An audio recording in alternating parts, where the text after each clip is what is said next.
Thank you. Now let's go back to the colors. Okay. Black. Black, What color is this? green, Yes, very good. orange, purple, Bale, ang klase ko everyday.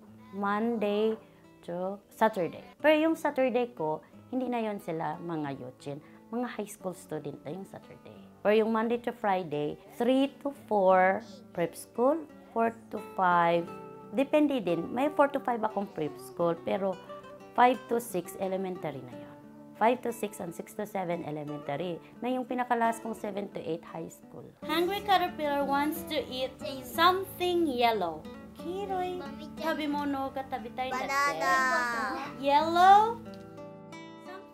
Preschool, yochin, 3,000 yen. Pag elementary, grade 1 and grade 3, 4,000. Pag grade 4 and grade 6, 5,000. Pag high school, meron din akong kasing high school, 6,000 na siya. Can you roll the dice for me?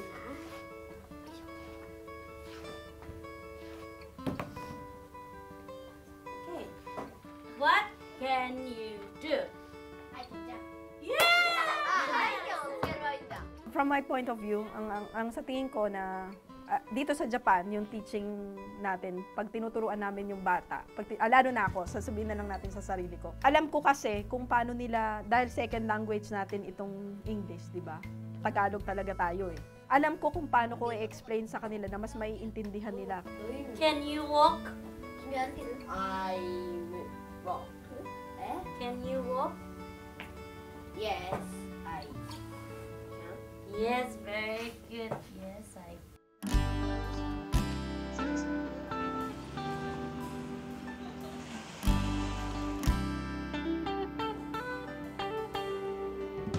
Kamusta ka na, Me? Mabuti naman. Ikaw, kumusta na dyan? Ito, ganun pa rin, syempre. Sinamahan ko nga sila rito sa naipundar mo. Pinakita mo sa kanila. Pinaghirapan mo dyan sa Japan. Dito kami magkakapatid. Ako yung panganay. Naks, nalulungkot na naman ako. Bali kasi yung tatay ko dati siyang government employee. Pero nung nagkaroon ng cost cutting, wala na siyang trabaho. Matagal na. Bago pa ako makapunta dito sa Japan, yun kaya nga ako tinulungan ng manager dahil sa kanya. Dahil nawalan na ng trabaho yung tatay ko, dati siya nagtatrabaho sa Napocor. Ako na lang talaga lahat yung inaasahan.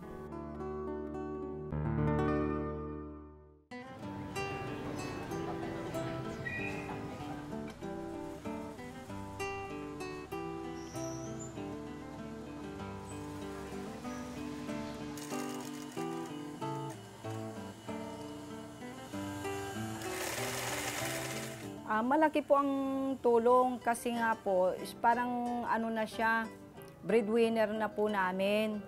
Tapos nakapagtapos din po siya ng 2 kapatid niya sa college. Nakakatulong po talaga, hindi naman po niya iniisip talaga yung sarili niya. Ang iniisip niya talaga, yung makatulong sa amin. Sakit ng asawa ninyo? Dahil po sa paninigarilyo, yung parang cancer, yung nicotine daw po umakyat dun sa ulo, kaya nagkaroon ng tumor na 2. Siya po lahat, hanggat sa ito nga, yung namatay yung tatay niya, lalo silang humanga kasi siya lahat yung sumagot.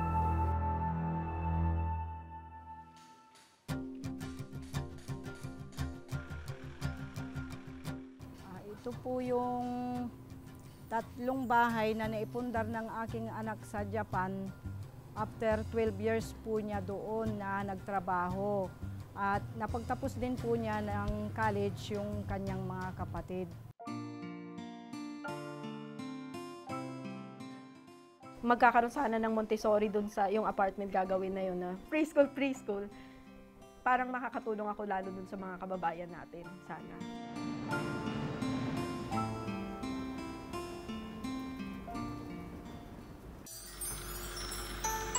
That means 70%. Ako po si Cesar Santoyo, ang Chief Executive Officers ng Social Enterprising This Language School o SEALS dito sa Japan. Ang start nito nung pang 2006. Ito yung unang training ng home-based English teaching.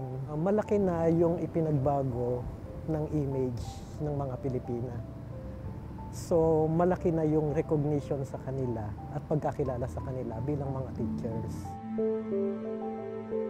Kung ano yung natututunan ko, gusto kong, di ba, kasi talagang ang hirap nung pinagdaanan ko bago ako maging supervisor.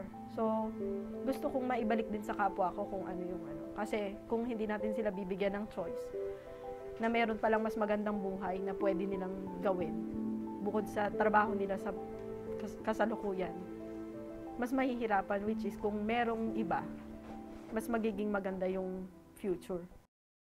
Next, get this one, a seal. Put this in your mouth. Meron akong isang estudyante, tapos sinabi ko sa kanya, oh, what do you like? Sabi pa niya, I like Catherine Sensei.